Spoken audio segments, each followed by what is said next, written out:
Dans les plaines verdoyantes de l'Afrique de l'Ouest, une ancienne tribu connue sous le nom de Nyama prospérait autrefois.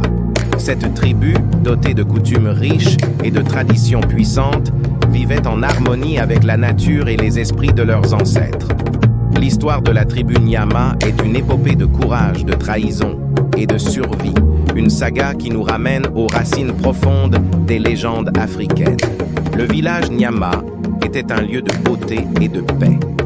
Les huttes circulaires aux toits de chaume se dressaient fièrement autour d'une place centrale, où l'arbre de vie, un baobab majestueux, servait de point focal pour les rassemblements communautaires. Les enfants jouaient joyeusement, tandis que les anciens racontaient des histoires au crépuscule. Kali, le chef de la tribu Nyama, un homme imposant de 50 ans, au visage marqué par des cicatrices de batailles passées. Sa barbe grisonnante et ses yeux perçants témoignent de sa sagesse et de son expérience. Amina, la guérisseuse du village, une femme de 30 ans avec une chevelure longue et tressée, ornée de perles colorées. Elle a des yeux doux et une présence apaisante, toujours vêtue de robes de lin brodé.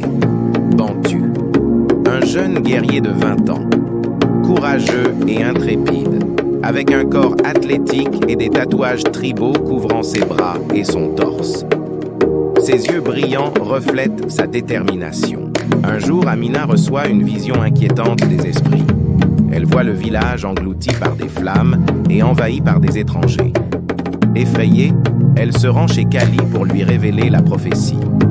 Kali, bien que sceptique, réunit le conseil des anciens pour discuter de cette vision. Des rumeurs commencent à circuler sur une tribu ennemie, les Aki, se rapprochant du territoire des Nyama. Bantu, impatient de prouver sa valeur, propose de mener une reconnaissance. Accompagné de quelques guerriers, il part explorer les alentours et découvre des signes inquiétants d'une invasion imminente. Kali, convaincu par les découvertes de Bantu, ordonne la préparation à la guerre. Le village se transforme en un camp militaire, avec des entraînements intensifs et la fabrication d'armes. Amina, bien que pacifiste, prépare des potions et des remèdes pour soigner les blessés. Les Aki attaquent à l'aube, prenant les Nyama par surprise malgré leur préparation. Une bataille féroce s'ensuit. Bantu se distingue par son courage, mais les Aki sont nombreux et bien équipés. Le village est submergé et Kali est mortellement blessé en protégeant son peuple. Malgré leur vaillance, les Nyama sont vaincus. Les Aki pillent le village, capturent les survivants et brûlent les huttes. Amina, cachée, observe la dévastation avec horreur, jurant de sauver son peuple. Bantu, grièvement blessé, est emmené en captivité. Les survivants Nyama, menés par Amina, fuient vers la forêt. Amina soigne Bantu en chemin et il rencontre des tribus alliées pour demander de l'aide. Amina décide de chercher un moyen de libérer les captifs et de reconstruire leur village.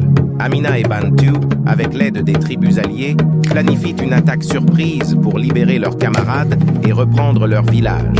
Ils lancent une offensive nocturne et après une bataille intense, réussissent à libérer les captifs. Le village est reconstruit et une nouvelle ère de paix et de prospérité commence pour les Nyama. L'histoire des Nyama est une leçon de résilience, de courage et d'unité. Grâce à la détermination d'Amina et de Bantu, la tribu surmonte les épreuves et renaît de ses cendres. Cette légende continue d'inspirer et de rappeler la force de l'esprit humain face à l'adversité.